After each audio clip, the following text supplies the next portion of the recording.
Hey, what's going on everyone? Nick here with another Spider-Man news update, and this one is actually pretty interesting. So Vanity Fair put out a really big article talking about the future of the Spider-Verse now that Sony has quote-unquote untangled its spider web. They have a bunch of quotes here from Amy Pascal, who's involved intimately with the Spider-Man films like, Spider-Verse and the upcoming Silver and Black standalone films, and some of the other spin-offs and stuff. There's also quotes from Avi Arad and other execs involved over at Sony. But one of the things that they touch upon is what happens when the current Marvel-Sony deal expires, which is set to happen next year, after the release of Spider-Man Far From Home. Many fans had speculated after the runaway success of Venom, which is over $850 million worldwide at the moment, that Sony would just yank Tom Holland's Spider-Man out of the MCU next year once the deal expires, and force Tom to be in all of their spin-off movies. But it seems like that might not actually be the case.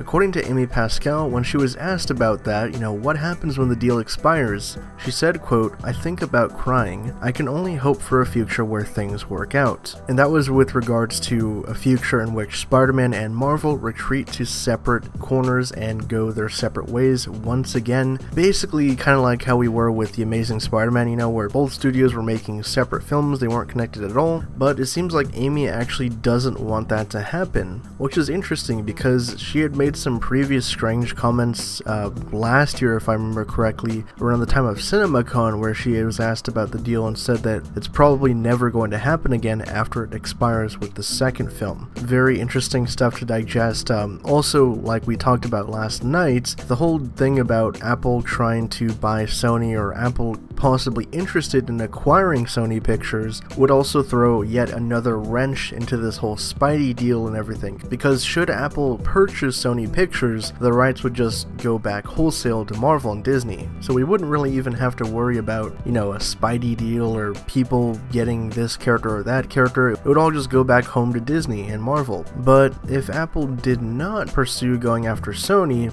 then this is where the Spidey deal would be a big issue, because it would be a question of whether Sony wants to continue working with Marvel and giving them the Spider-Man character, or pulling him out and putting him into their own spin-off universe. So what do you guys think about all this? Do you think that Sony will actually make big attempts to renew the deal for Spider-Man with Marvel Studios, or do you think this is all a moot point because eventually Sony will be bought out by someone else like Apple? Post your thoughts down in the usual spot, and for more updates on whatever happens with Spider-Man, the Marvel Universe, and everything pop culture, be sure to subscribe to HN Entertainment.